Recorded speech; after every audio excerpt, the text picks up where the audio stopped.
And welcome to the Dakota Housing Network. I'm Greg Larson, along with the chairman of the board, Jim Walsh. Yo. And our special guest, Jennifer Henderson. Hi, Jennifer. Hi there. And she has been planning on this and waiting with bated breath to come on the show for what, 45 minutes? Probably about that, yes. Yeah, we want to thank our absent Dave Fleur for giving Jennifer ample seconds to get ready for this show. Thank you, Dave, if you're listening. Very Does good. owe me. So we're going to talk, Jennifer, today after we go through some of the statistics about the North Dakota Housing Finance Agency and in particular the conference coming up and HIF, Housing Incentive Funds, and what we want to do about that and a couple of other things that are hitting with the legislature coming. Sounds good. All right. So interest rates, folks. Interest rates currently are at 4.1%, which is down slightly, according to Freddie Mac. And I just did a little checking, and in 2015, at the end of November, which these statistics are for, it was 3.9. In 16, it was 3.7, and in 17, it's 4.1. And you're hearing some talk about how the interest rates are shooting up. Well, not so much, but they are going to climb a little bit this year. Total home sales in 2015, 5.75 million homes. In 2016, 5.97 homes. And in 2017, 5.75 homes. That's millions. So the housing growth percentage is up comparably. And total originations, now this is in billions of dollars, what the values of these homes amount to. In 2015, that was 1.750 or 1,750,000 million. 2016, that's 2 billion. And in 2017, that's 1,505,000. So the housing market is a big chunk, as we've talked about before, of the national economy. It's what leads us out of recessions and leads us into a growth market. One of the reasons our recovery has been so slow is because the housing market has been so slow. And we'll talk about that a little more, but that's where we're at. The Treasury bonds are climbing a little bit, and that will affect the mortgage rates. So, we have gone from a plus 0.95 in 30-year fixed rates mortgages. At the same time, we've gone down 0.6% in housing starts, which is not good. So housing starts will cause inflation or appreciation in the houses, and increasing mortgage rates will slow down the buyer's ability to buy because they'll be paying more in interest, so they'll have less money to the same. What I'm trying to say is the same house payment will buy less house right now. So that's what looks like bad news, but folks, let me condition this of saying it's really incremental. Mm-hmm. The difference between, let's say, $1,000 a month house payment now and one at this time a year ago, probably to buy the same value house or the same quality house, you're probably looking at a $12 a month, maybe $20 a month increase in your mortgage rate. So it's not terrible. Yeah, it really is a matter of educating borrowers that 0.1% does not increase your payment all that much, but in putting it in those dollar terms. And as long as the feds and the national Congress keeps the mortgage interest deduction rate, you sort of get that money back, mm-hmm. which is nice. But I remember we bought our first house. We paid down 2 points, and our first interest rate was 13.6%. And at that time, the attitude was, don't tell me what the interest rate is. Tell me what the payment is. If I can afford the payment, I'll buy the house. And that's a good plan. So that's kind of what happens. Let's talk a little bit about national stuff here. This is an interesting report. Now, these are November reports. They're just out, and in a week or so, we'll have the year-end reports. In 2017, the National Association of Realtors, again, Dr. Lawrence Yoon, who's their chief economist, says that home sales are expected to expand modestly in 2017 as affordability pressures temper buyer enthusiasm. So he's talking about house prices are going up. They're going up faster than the wage is, and there's a little more interest rate, and so people are a little less confident in buying homes nationwide. However, more homes will be sold. Interestingly, new housing starts will not be it will be existing homes that drive that. Yes. And so we need more new housing starts. We really need that in the Bismarck-Mandan area too, because the latest predictions about numbers of new homes we're going to need in the next 20 years hasn't changed. We're going to need a number of homes. The number that sticks in my head is 5,000. Is that? That is correct, yeah, and that's based on the 2016 statewide housing needs assessment, which isn't a lot different than the 2012 one that was completed. Yeah, so, which we'll get into in more detail. But, folks, 5,000 homes, new homes, in the next 20 years is a chunk of homes for the current home builders to build. That's a daunting task. Well, and let's preface that's homes, rental, and home ownership units. But, 5,000 units is a big chunk. Yep. Even if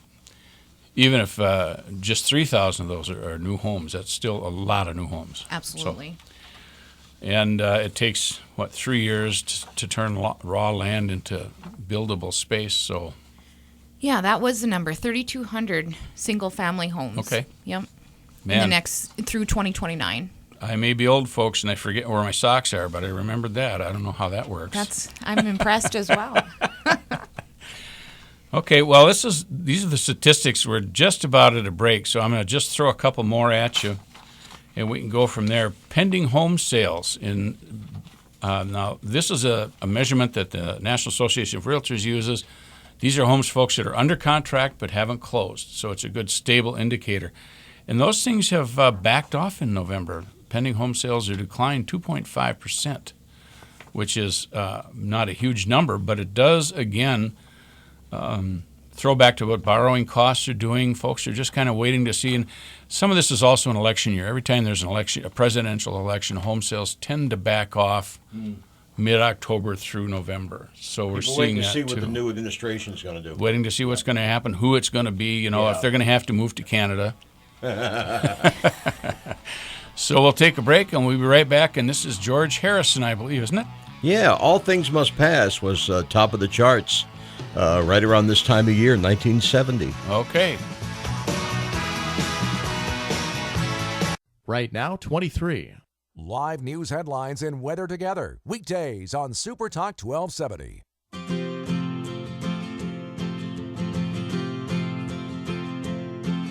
Back. Now we're back. We are back. We're back. Yeah, we were kind of... we were never gone, but now we're back. Yeah, we were kind of distracted there. Tomorrow is the day in history when George Harrison and his wife were attacked in their house by the guy that broke in. Yeah. Tried to stab George, but they did manage to wrestle the guy to the ground and subdue him. And it was also this time of year, I should say, back in 1970. The Beatles had broken up, and George, I believe, was the first one to make the big breakthrough as a solo artist with the album All Things Must Pass, a 3-record set. That was about his kidney stones, right? Yeah. Yeah.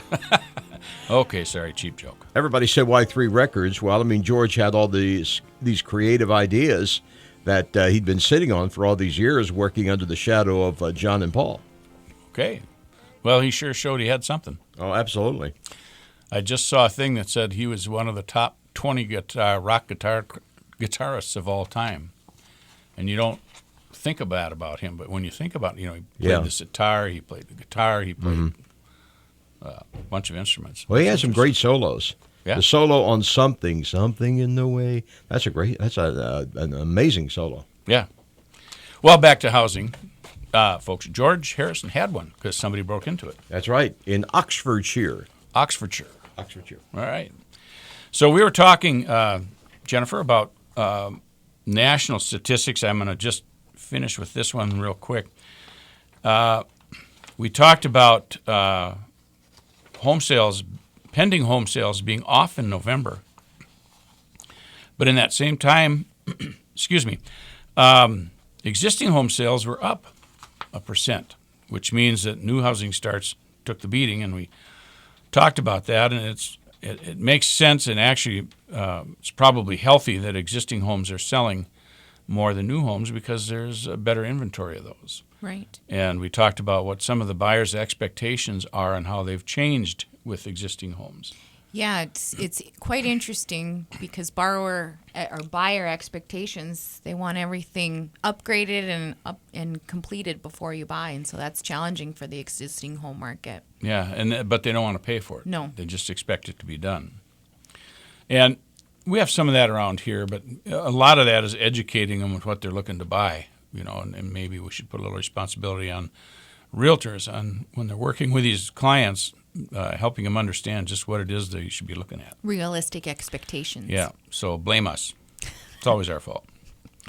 Let's see, the other thing on this is, we talked about the nationwide, the median price for a home is $234,900, and that's up significantly in the last couple months nationwide, and that's because of the housing shortage on both coasts. That's pushing it up. In Bismarck-Mandan, our average sold price in 2015 for the fourth quarter of the year, has gone from $258,000, actually close to $259,000, to $267,000. That's a 3% increase. So we have not jumped as high as the national. We're still ahead of the national average. We haven't jumped as high as they have in this quarter, but we still are seeing a 3% appreciation rate in this quarter. And folks, that's a healthy increase. It means your investment in your house is good, solid investment, and that it's making you money overall, but it's not so runaway that you're priced out of the market should you need to sell. Average days in the market is up a little bit, and the sales to list price is unchanged. It's still at 98%, which is really good. And the only issues that we see is in Bismarck rural, sales are off pretty significantly for this quarter. And in the city of Mandan, they're off pretty significantly in this quarter. But that's because of what's on the market and the housing shortage. The market is being compressed in that there aren't as many, let's say, homes under 150,000 just probably don't exist anymore. And I have not seen that. And so the low end is coming up and the high end is coming down. We have a lot of houses in that 500,000 range that are coming down. They're possibly overpriced in the first place. I think a bigger reason is because we just have that buyer pool right now. There aren't available buyers in that price range. And so the market is compressing, and that would push the averages probably more to a normal. But that's what's happening, folks. Housing market in Bismarck-Mandan is stable. It's growing modestly, which is good and healthy. And we have a fair inventory here. We are better than we have been. So that's what the picture is at housing. Let's talk now about what's happening with the housing and finance folks. Do you want to start with HIF? Oh, yes, we can start with the housing incentive fund. Why not? I was thinking, we can really talk about the needs assessment since we're talking about a healthy market and maybe just head towards, the housing needs assessment, which came out in September of 2016. It was an update to the 2012. We had a lot of partners who helped us commission that study. It was done by the NDSU research, Dr. Nancy Holder and her team. So we were excited and very much anticipating its release of information. And, as we kind of talked earlier, 5,000 units needed per year until for the next 15 years. So that's pretty significant. But I think some of the main findings that really came out of the needs study is that, one, just because the oil prices have gone down does not mean that the need for affordable housing goes away. And I think this study was really telling in that it shows across the state that the main increases in needs for housing is going to be in the very low and extremely low income households. and then seniors. And, we've talked about the senior population for a long time, that they're going to exceed the growth in any of the other populations. And so we really need to take a look at the housing market and what is in each of these areas and regions, and what is available for those seniors to either live in their home and age appropriately there, or move to the next level to open up those houses for the new home buyers that are coming into the market as well. Yeah, it's interesting nationwide, across the nation. Baby boomers are moving out of the homes where they raise their children, and you'd think they'd be moving into smaller homes, and they're not. They're moving into larger homes so they can have the kids visit, but they're going to single-level homes and condo or planned developments where someone else is doing the yard work and in our area removing the snow and that sort of thing. They're looking for more amenities for convenience and to be able to leave for the winter if they so choose. Right. We have snowbird, which this year isn't such a bad idea. Yeah. But yeah, I mean, I think it was, what was the number for senior? Over 1,800 per year needed for senior-friendly housing, and roughly a third of the seniors live on Social Security only income. So that's looking at rental or home prices, housing shelter costs of $400 or less a month. So that's where the real challenge is, because even though market vacancies may have upticked a little bit, we're still not seeing pricing go below $1,000 a month, and that there's a lot of folks, senior and general population, that need housing that's priced well under $1,000.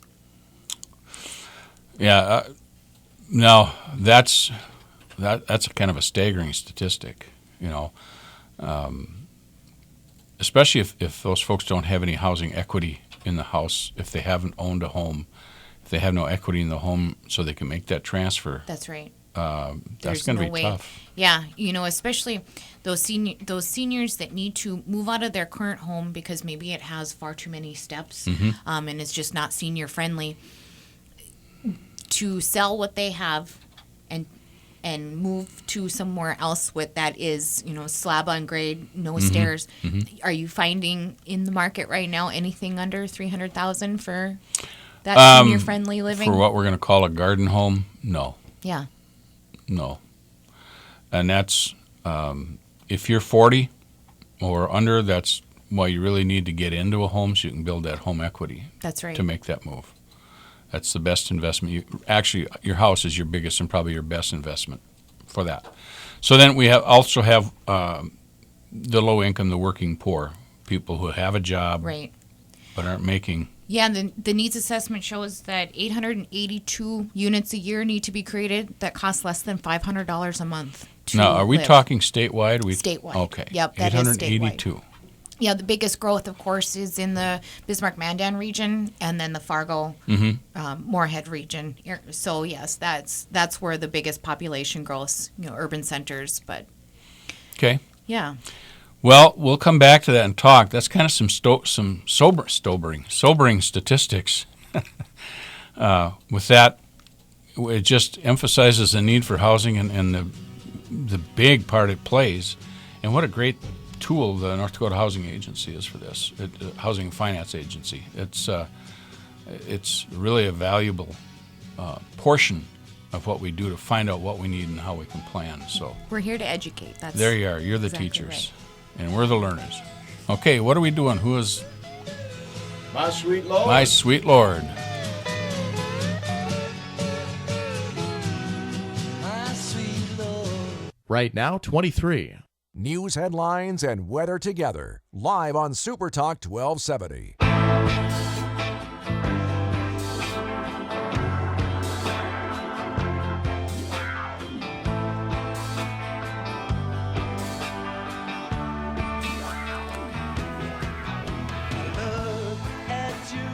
And we are back. We are celebrating George Harris because he got broken into. Yeah, his house got broken into. Tomorrow's actually the anniversary. So it seems, it's a housing issue. Get broken into. So. While my guitar gently weeps. That, of course, is a live version. I don't know who played the lead guitar on that one because Clapton played the guitar on the White Album version of that song. Wow. What hasn't Eric Clapton done as a guitarist? I don't think he ever played with Chet Atkins, did he? He might have, actually. Okay. Well, you know who did was Mark Knopfler of Dire Straits. They Yeah. did a couple albums together. Very good music. Well, here's a music fact that you would not know. Someone who fiddled with Chet Atkins and fiddled with many of the older Grand Ole Opry folks is a realtor in town by the name of Tom Wellen. Oh, really? Yeah. Really? Yeah. If you go back and look at some of those guys' albums, you'll see the fiddler was Mr. Tom Wellen from Bismarck. That is interesting. Yeah. So we're here with Jennifer Henderson from the North Dakota Housing Finance Agency. We just talked about a housing needs assessment, which tells us we got to get busy and do some planning. And the conference where we can hear more is coming up in February. Yeah. Yep. Our statewide housing conference is scheduled for February 7th and 8th. which I haven't signed up for yet. Yes, get out there. It is in Bismarck again at the Ramkota. And registration is open on our website, ndhfa.org. Revive, Restore, and Reconnect is the theme this year, which I think is fitting given our budget situation that we're running through right now and some of the changes in oil prices and just kind of talking about resiliency. And so we have a great welcome speaker, Eileen McDarr, who is going to be talking about resiliency and how you can transform change into something positive. So looking forward to that. We're also having Dr. Nancy Holder give a summary about our statewide needs assessment again. Okay. So that's going to be a great general session. And then we, of course, have our sessions that are geared towards three different housing groups. We have the realtors and lenders to talk on mortgage and some great sessions that Dave has planned. And I'll let him tell about that another time because he owes me anyway. But also Mr. Short-Term Floor. But also we're going to be doing some great sessions kind of on the power of service, for those property managers. How do you give the really good customer service and get those residents to stay? You know, we have talked that there is a little bit of an increased vacancy, and so I think that property managers should look at how are they conducting business and how do they keep those residents that they have and incentivize new ones without maybe incentivizing so much in the money aspect. So we're going to take a look at that. And then we're going to talk about permanent supportive housing as well as one of our sessions. I should say, though, if anybody is interested, we have a pre-session session on community land trusts and how a community can look to maybe think of that as one way to encourage affordable housing. Grand Forks Housing Authority and Grand Forks Community Land Trust will be there with some other national professionals to talk about community land trusts. Yeah, that's a great idea. I was on a chamber committee that we were looking at housing needs, and we started looking at community land trusts, and we were moving down that road trying to get it started, and then some of the key people changed positions, and it sort of went into limbo. We haven't gotten back to it, to my knowledge. At least I wasn't involved in it after that, which... Yeah, I think it's going to be really important to, the session on Monday that we're going to have for the Community Land Trust, you do have to register for it, but it is free to attend. And it's really going to talk about how a community can look to start it.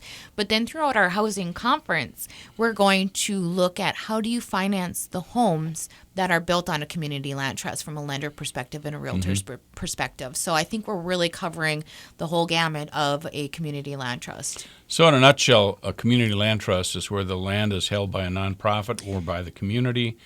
Houses are built on it, and the home buyer buys the house, not the land. They do. The land is leased to the homeowner on, a 99-year lease or 50-year lease. Yeah. And then the home itself is owned.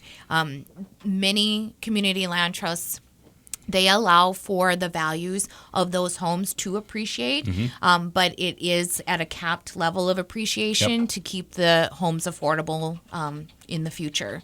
So that homeowner still will get some equity built up as they own it, and if they can afford to move on to something else, then their house is still going to have some value for resale for them. Yeah, I think that's a great idea. Yeah.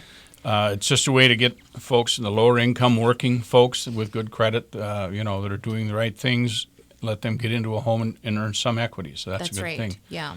So what else are we going to talk about on that? Well, I think it's just really important for those interested in information on the housing conference. Go out to ndhfa.org and take a look. Registration is open, and we would love to have you at our conference.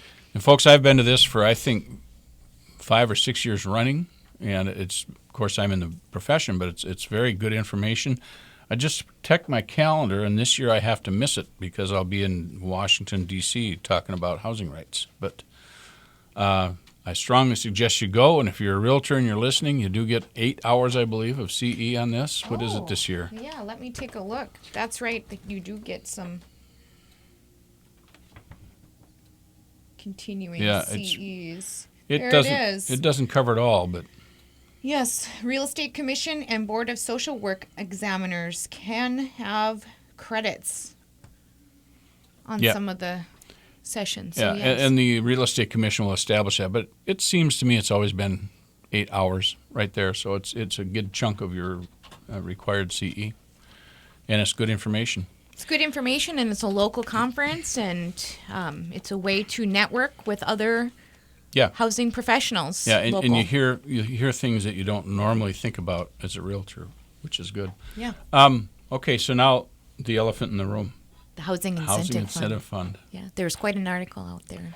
I didn't see it, but I understand today they had an article on it. Yeah, there was an article. One of the most important things is the Housing Incentive Fund was established in 2011 and helped to create about 2,300 new affordable housing units throughout the state. And as we talked about, there's a continued need for affordable housing. That's what the statewide housing needs assessment showed. But one of our biggest concerns is that the Housing Incentive Fund does sunset on June 30th.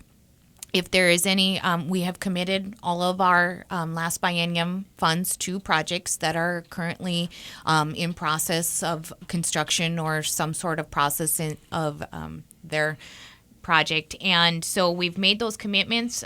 We have about $15 million that has not been expended yet. And part of that is because we will not send the funds to the project until they have expenses that need to be reimbursed. So right now, there's not a lot of construction happening. So nobody gets the money until Nobody gets the money until they're, and that's exactly right. We have a 5% holdback that a project cannot get until it is full completion.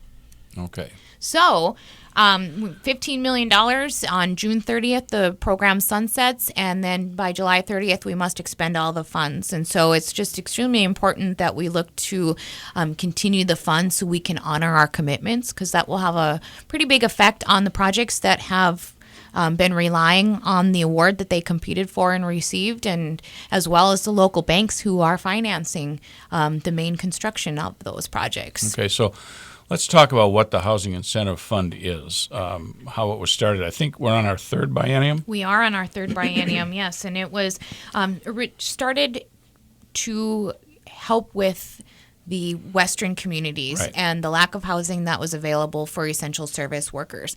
A second priority that was established into the fund was also for the creation of units for low to moderate income households, ones that we've talked about still in need now. So over the three biennium period, like I said, 2,300 new affordable units were created. The essential service workers In the Western, that's teachers, police, ambulance, medical Nurses, workers, yeah. nurses. Yes, so a lot of folks that needed housing to keep that community running were helped by the fund. But also there was a lot of extremely low and very low income households that were assisted. We have a project in Bowman that has some units set aside for folks that are served by Able Incorporated for Okay. disabled individuals. So they have a place to call their own now. Okay. Yeah.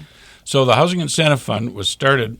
What it does, correct me if I'm wrong, the state put some money in, and it was matched by private donations. By income tax contributors, yes. Who got an income tax credit. And with that, then the equity of their project was brought down, so an investor could afford to build a project, and in return, he set aside a certain number of units for low-income rental units. Yep. Okay. Yeah. If you were to build a project without any of that subsidy, you would have to charge rents well over $1,200 a month to Okay. be able to break even with traditional financing of an apartment Okay. complex. And so those several units, what's the average rent with the buy down? Do you know? Well, what we need it to be is $900 or so to really target those Okay. 80%, those more mainstream street workers. Okay. Yeah. Glad you said street workers instead of street walkers. Oh! Sorry, that's just my old man's mind going in crazy places. Well, we will be back in just a bit. My mind set on you. I got my mind set on you. Right now is 25. Dave Ramsey is heard here. Super Talk 1270. And we are back. We're celebrating George Harrison a little bit because of his housing issues in, 67? 1999. 1999. Yeah, somebody broke into his Yeah, house. 67, I know that's it's ridiculous. I don't know that we can say we're celebrating it, but We're mourning the fact that we someone were broke grasping into for his straws house. here. We get to the end of the year and we started looking for this day in history type stuff. Right. And this popped right up, and I thought, well, if nothing else, it'll give it as an excuse We can do to that. play George Harrison because it's Right. great music. Okay, and we are here again with Jennifer Henderson from the North Dakota Housing Finance Agency. And Jennifer, we were talking about the Housing Incentive Fund and where it is. And we were just going to finish up with that, and then we're going to talk about some of the educational stuff. So really, the Housing Incentive Fund hasn't just been, it was started because of the needs out in the oil field. Right. But it's gone far beyond that. Yeah, we've impacted a community in every region of the state at this point. So 25 communities total, or 74 projects in 25 communities throughout the state. So yes, it has not just gone to the western communities. We have a project in Fargo, Gwinner. There's a commitment. Gwinner needs it. Gwinner is really hurting for housing. Yep, and that's a great project, and it's well underway now. And so yeah, as long as I can keep plugging away and expending their funds, that Okay. will be a great project. Bismarck and Valley City, Devil's Lake. So we've New Rockford even. There's a number of communities that are outside of the oil impact that have received funding. Good. And again, just the importance of maintaining our commitments that we've made to those projects that are currently is what's extremely important for the reauthorization of the fund. Okay, Yeah. so that makes sense. We're not even looking about going forward. We're just saying these are the commitments we have. We need to keep them. Right. And you have the money now. Correct. Yes, the money is there. There would be no expenditure that would be made except for Okay. to allow us to keep funding Right. what we've already committed instead to. of returning it. Yeah, Okay. because we'll have till July 30th. And there are some projects that would be challenged to have everything spent by then because we only reimburse those Right. expenses. Okay. So And then we're going to talk about some of the other things that are available through the North Dakota Housing Finance Agency. yeah, earlier I said, we're here to educate on housing facts. And so I just want to put out there that, our statewide housing needs assessment, we have region by region information published on our website, ndhfa.org. Part of that is a simple breakdown of some of the summaries and the facts that came out of that needs assessment. But what we've also put out there under our public affairs tab is legislative district by district affordable housing facts, and I think it's really quite interesting information. It talks about the number of households in each district, and it also talks about the number of those that might have some housing burdens or paying more than 30% of their income towards their housing. So it's some good facts that you can kind of see what your area really has. I just pulled up mine, for example, and I was a little bit taken aback by the number of households that are in my legislative district, and that the median rent for a 2-bedroom apartment is $911. And so that means to live in my legislative district, you have to earn $17.52 an hour to afford that. And $911 is hard to come by, I think, for rent too. So so that's just something that's really interesting. And I talk a lot about rent because I'm in the housing and development, so and not so much into the ownership part of it, but it is quite interesting information. The number of households that are in Burleigh County that are extremely low and very low income, over 4,000 households, meaning their rents have to be under $900. So I live in South Bismarck, and most of the apartments down there are newer. So I would imagine our rent is significantly higher. Yeah, you should go out there and pull. And so it's a real easy fact sheet that's out there. You select your district. We have a link so you can find your district if you don't know your district number. And then it's just a one-page nice little document of what is in your legislative district. And we have some other great pieces of information, just what is affordable rent, what is the impact of affordable housing, and when we talk about the impact of affordable housing, it's the impact that you have on your health when you're not worried about your housing payment, and that's ownership or rental. If you're paying more than 30% of your income towards that, it's going to be hard for you to think about paying for food and medication because you're just trying to keep a roof over your head. So it's really some good information that we have on our website. So I encourage anyone who is interested in some housing education to check out our website. And if you have any questions of where to find it, we have an info HFA at nd.gov email address, and we'll help you find anything that you need. Okay. So I see you have another folder. What's Crosswalk? What is that? Oh, yeah. Well, that, I didn't know what we'd talk about because I had all of maybe 30 minutes to think about it. Should we say thank you, Dave, for that? Thank you, Dave. It was something that was commissioned by the Grand Forks Housing Authority, but it talked about, it's a report that's come out about supportive housing services that are available, that may be able to be paid through Medicaid. And when we talk about housing services, what kind of supports that folks need to help them stay in their homes, and that includes the senior population that we're really going to have to focus on just for the sheer number of increase in that population. And that's from finding a place to live that's affordable, to applying for that affordable place, to helping them read and sign a lease, understanding how to make their housing payments. And there's just a lot of those services that it can be challenging, especially for anyone who has not had to worry about that. I mean, seniors, especially widowers that have owned their own home for a number of years and really haven't had to look to pay anything besides maybe the property taxes.